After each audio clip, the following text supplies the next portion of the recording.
with Cindy Melemo, and Cindy's going to take us through digitizing your business.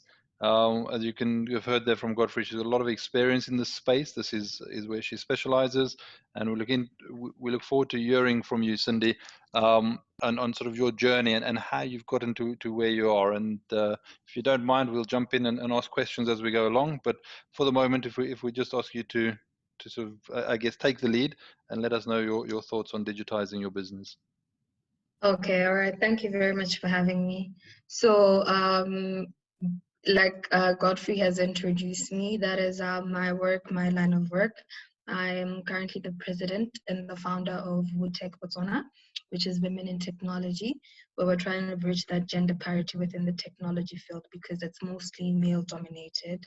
And I partly run a software company called Software Solutions, where basically we design websites, we design applications, web applications, and desktop applications, basically, for customers that need them.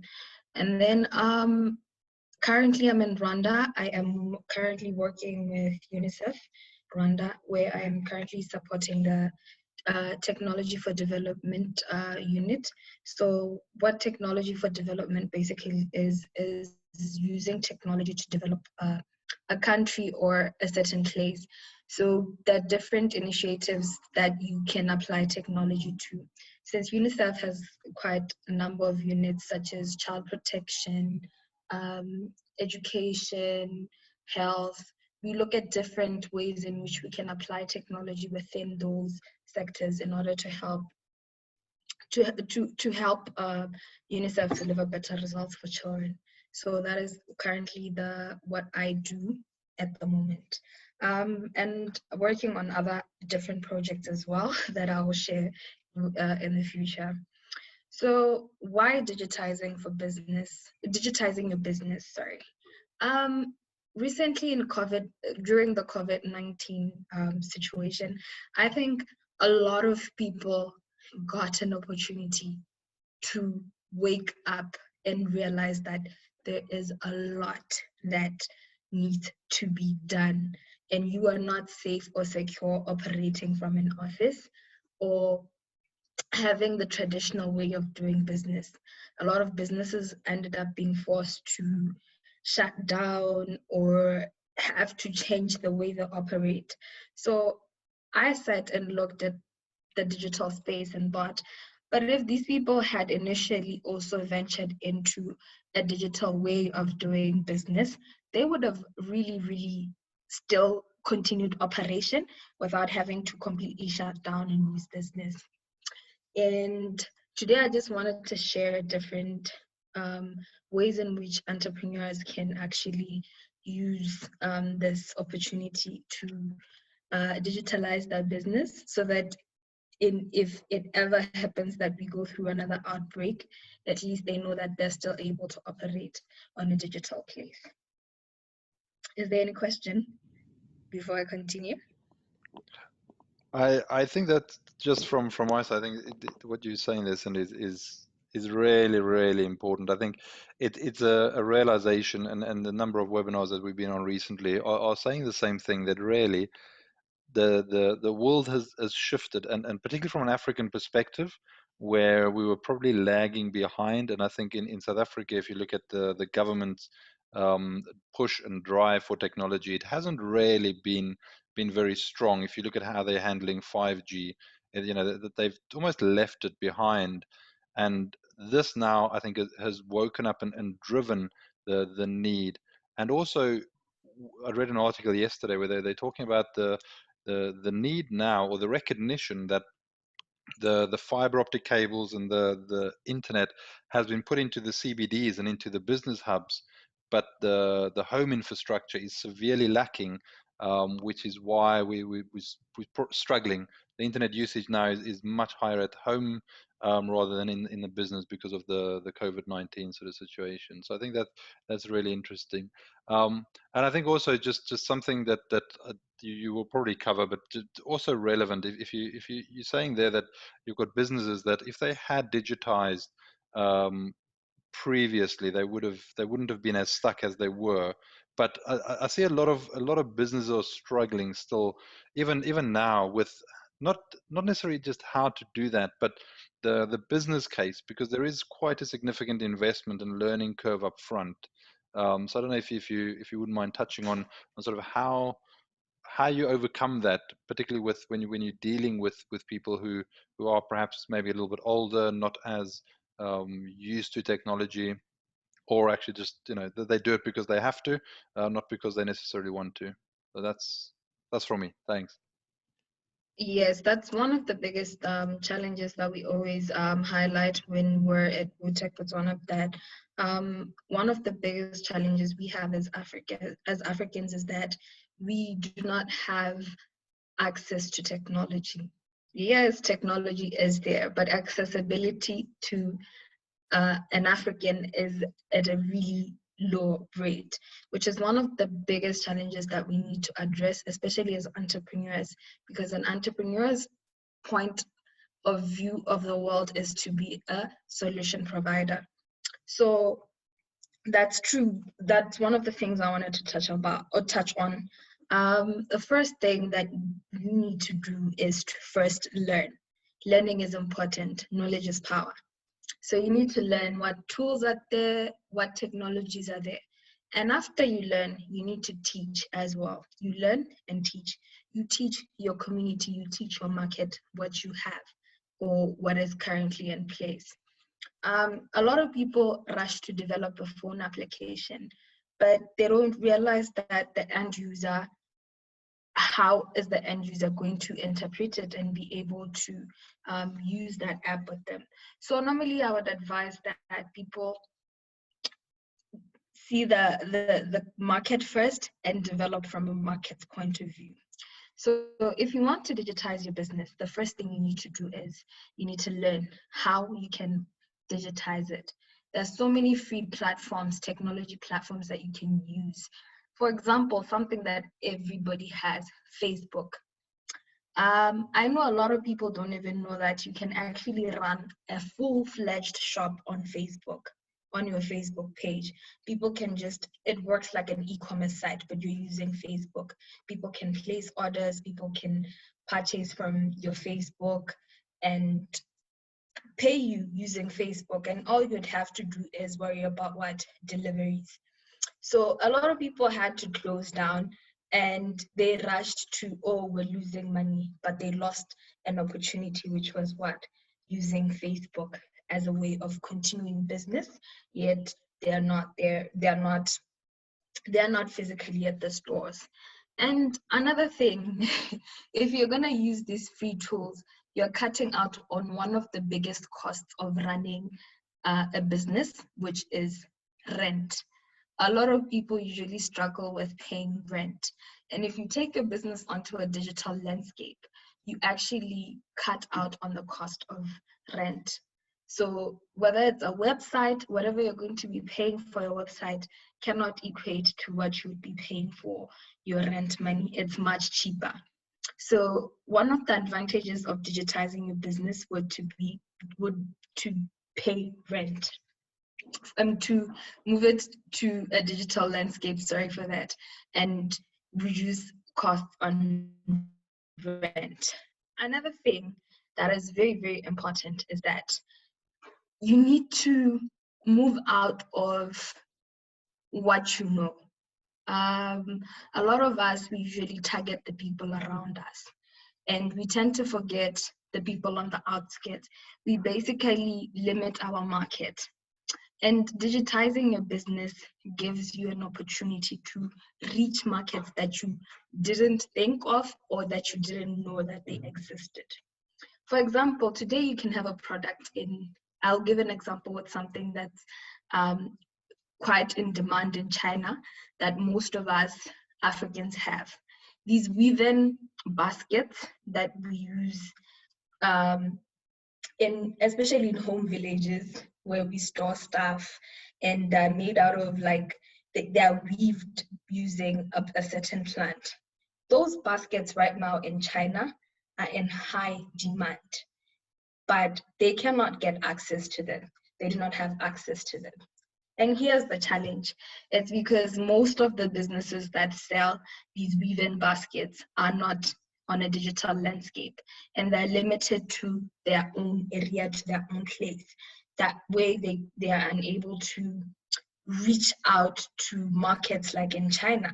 And in that way, we would be able to trade with a whole different market with the resources that we have. So if we took our businesses to a digital space, we would be very much able to access markets that we didn't know existed. And we would be able to even scale up fast and grow our businesses fast. Okay, I think I'll end there with that one. All right, I'll jump back in. So I think that's really interesting again. So you're looking at free tools, which absolutely I think there's a lot of free ways, like as you say there, to reduce your costs, reduce your rent, and I think particularly like Tlamelo, who's joined us here. She's on our incubation or pre-incubation program, and we know that startup is one of the most costly things for a business. If you haven't done your prototyping and you don't really know understand the market yet, you can spend a lot of money going in the wrong direction. But I think also if I look at the other 2 points you made about moving away from what you know and moving away from necessarily your local customers, I think when you talk about that, and I just want to sort of ask for some clarification. Yeah, is if you look at it, you've got a lot of individuals who are starting online businesses, particularly younger people who are starting purely an online business because, as you say, it's cheaper to do. But what happens then is also you say, well, I've got a website which it doesn't really matter. I can have my shop anywhere in South Africa. People can essentially order from anywhere. But the challenge with that is how do you market your product? And I know you can use Facebook as a, but I think your returns on sort of the free platforms are minimal unless you're really spending a huge amount of time. And if you're only a single individual in that business, you struggle to sort of get there. So if you've got your business and it is online, how do you sort of stop, I guess, going too wide when you start, when you sort of kick off, so that you don't get that sort of issue where you're trying to be all things to all people and actually you get lost in the confusion of what everyone else is doing rather than focusing and sort of trying to where you're going online is actually starting to develop a local clientele that you can service with a little bit more sort of personal care, is my question there. And I'll come back to the woven baskets as well, because that quite interests me. I think something that we're doing with Godfrey with HBX, which is a company that we've registered in the last few weeks and we're working on, is looking at this problem and actually looking at how, from an African point of view, we can challenge that and how we can look at the technology that we're using and make it more available in places that probably up until now have had limited access. So that particularly really interests me, and I think I'd like to chat a little bit more with you offline on that, Godfrey and I. But I think if you can take me back just to that the e-commerce type thing where people are just starting an e-commerce site and then hoping that it's going to be available all over South Africa, as an example.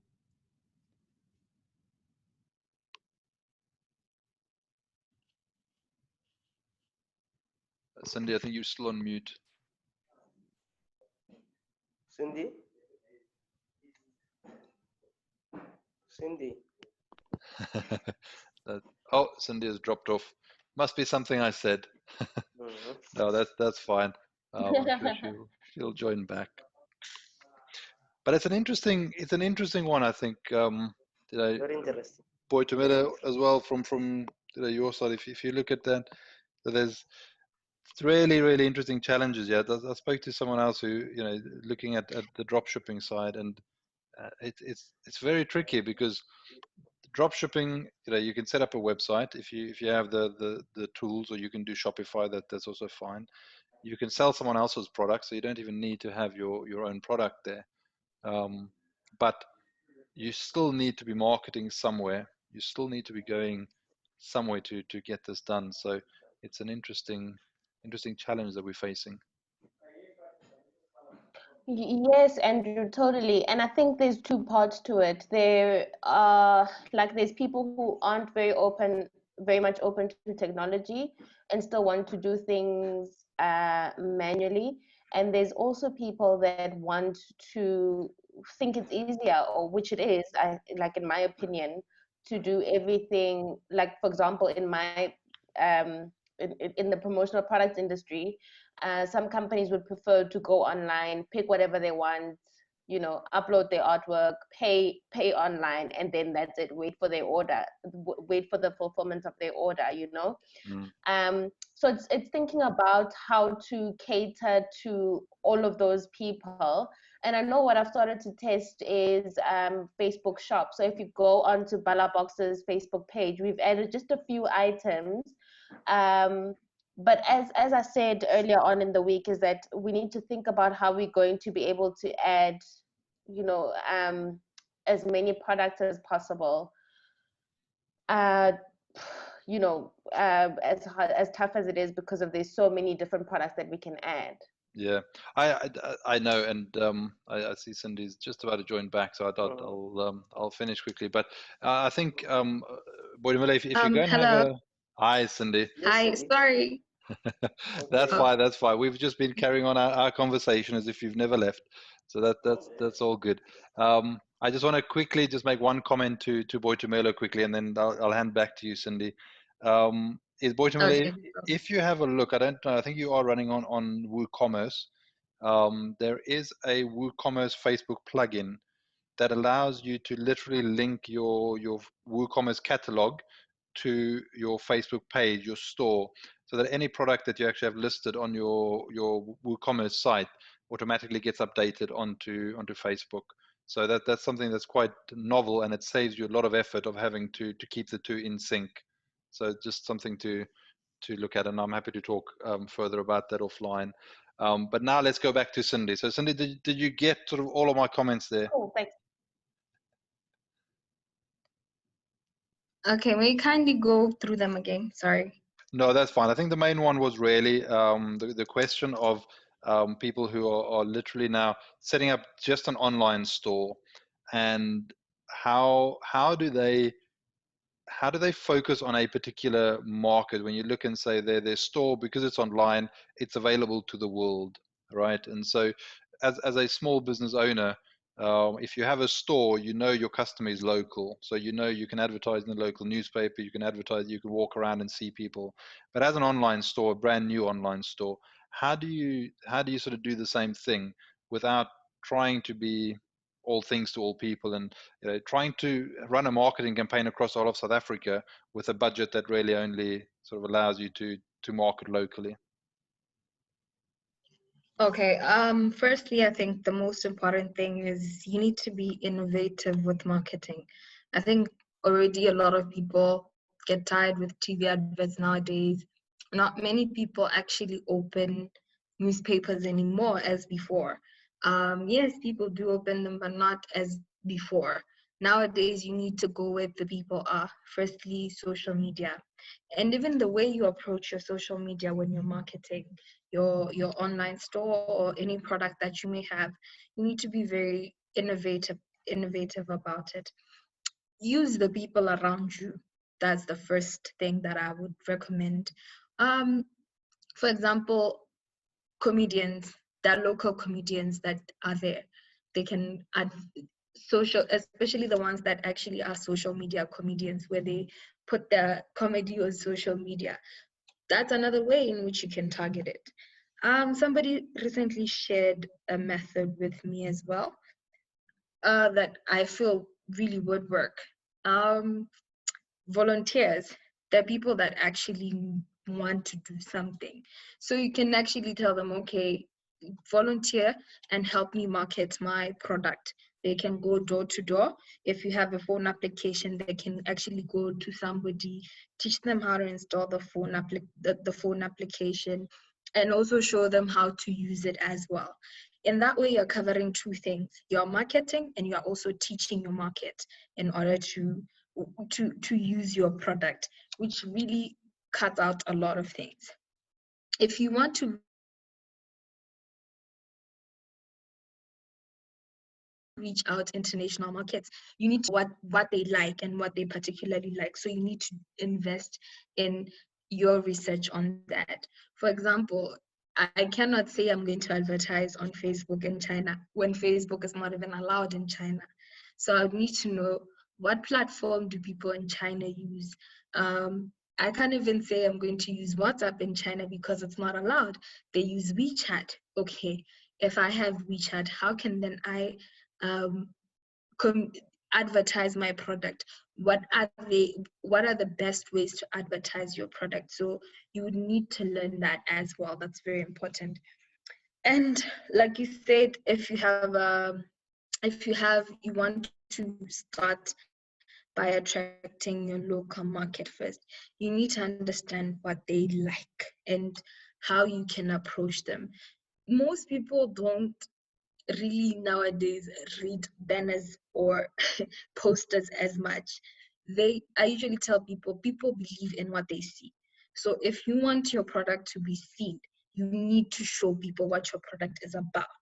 Either a video or have somebody, a social influencer, which is one of the things that are being used today, rate your product or rate your site and create a video or even a YouTube video. So you really need to be innovative with how you market your product to your market, because it's quite times are changing, so you need to move with the times. Television, yes.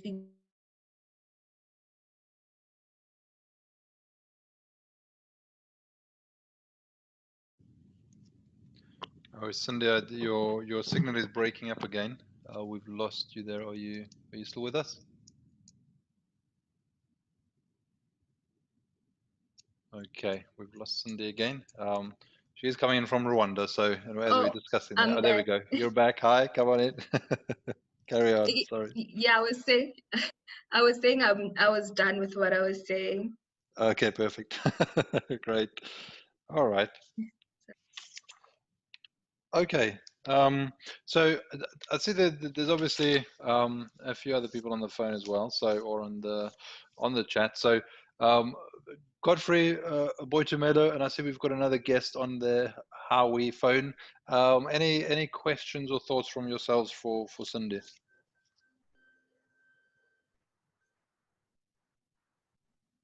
P30. There we go, Godfrey. We can hear you. I was asking whether maybe there's pretty good questions for Cindy.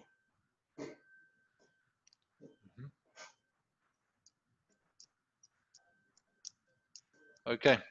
No other questions, which is fine. That's fine, Cindy. I know we did a little bit of an introduction from your side, but if we've got, I think maybe just take 5 more minutes. I'm quite interested. I know you did say you're based in Rwanda. You're working for UNICEF, which I think is fantastic. You're working on technology for development, which is you said to me before we started this, that you're looking at how technology can help children. So from that sort of perspective, we look at technology for development. What do you think from a South African perspective? And I know you are from Botswana, but the fact that you know Godfrey, and it may not necessarily be right, but I assume you've lived or worked in South Africa for a while. Not for a long time, but I do visit South Africa quite frequently. So, and as well, we're quite close in terms that whatever happens in South Africa, in Botswana, we already know what's happening. Okay, cool. So I guess just the majority of the guys on our network, guys and girls, are obviously based in South Africa, and the cities are relatively, I'd say, well catered for with technology. I think they still have some way to go, but it's certainly better than the rural areas. So what do you think from a technology for development point of view? And when we're thinking of the members, yeah, we're thinking of small businesses in particular. What do you think could be done differently in that space? And you don't have to give an answer. You can tell us what you would do differently, or maybe some technology that you've come across that can make a difference. Okay, I'm going to jump onto something that's, to answer your question, I'm going to jump onto something that's quite different, but also in line to what I'm gonna, to what you're saying. I think firstly, the one major problem that we have, not only have I seen it in Botswana, have I seen it in Rwanda, I've also seen it in South Africa. We lack something that is called collaboration. We don't know how to collaborate, especially as entrepreneurs, as small entrepreneurs. You could have somebody who does product, who does software development, and then you have somebody who has a PA agency, and these people operate on two different levels or are separate. One of the key main things we need to solve is firstly learn how to collaborate as one, and from one entrepreneur to another, because normally in software development we have something called what we call triple H, which is the hacker, hustler, and hipster. The hacker being somebody who's developing that software application.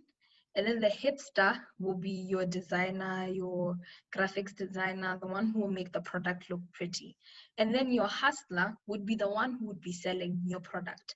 So firstly, we need to firstly deal with that first element, collaborate, learn how to collaborate. For example, you'd have a lot of people who are in the saloon industry, but the only way for them to access that market is if a customer walks into the salon. Had they collaborated with an entrepreneur who knows how to create a phone application, that person would create a phone application for hairstylists, where somebody can download and see where they can get a particular hairstyle, where they can get this particular thing, or which is the cheapest, or which salon is the closest to the area that they're at, which would then create a huge market for entrepreneurs within South Africa. I think that's the first thing that we need to do in order to leverage off of technology. Because technology is so beautiful because it can be applied to any industry in the world. It's the only industry that you can apply to, all the industry. Whether you are in food and catering, trust me, you can create a phone application, you can create a website that can help you market and sell your products on those platforms. Whether you're in health, there are technologies that you use. For example, even these machines you use to scan people, that's a form of technology. Whether you're going for an x-ray, that x-ray machine is a form of technology. So we need to firstly, the second thing, we need to learn how we can use technology within our fields in different ways. Don't just say, oh no, I am in the baking industry. Technology cannot apply to me. Technology can be applied in any way. And the very good thing about technology is that it's cheaper sometimes. It is cheaper when you have a phone application as opposed to paying rent. You can do that from your household. You can sell your cupcakes from the phone app while you're just baking from home, instead of having to go get a store and then start a bakery there, and then have to then pay rent and then market to your people as well and all. So technology it's, you can use it in many ways to develop what you have. That's why I chose this topic today, that people shouldn't only limit technology to, oh, okay, phone apps and websites, or that's what most people think technology is. Even social media is a form of technology. How can you leverage off of social media, off of Twitter, off of Facebook, off of WhatsApp? Since nowadays, even WhatsApp, you can do business through WhatsApp.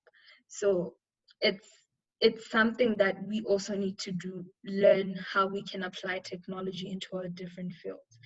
So if we want to use technology for development, we have to learn first what tools are there so that we can use them. Another example, I think this one hit most governments, and I hope they learn a lesson from it. When COVID-19 happened, most governments struggled with what? Keeping schools open.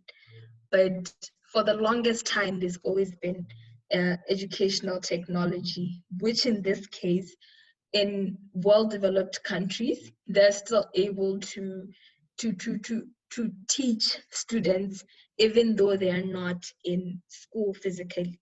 They're able to use Zoom, they're able to use different platforms, which then also speaks to us as individuals that, especially Africans, we need to also look from the perspective of kids in rural areas. We need to teach them about these technologies.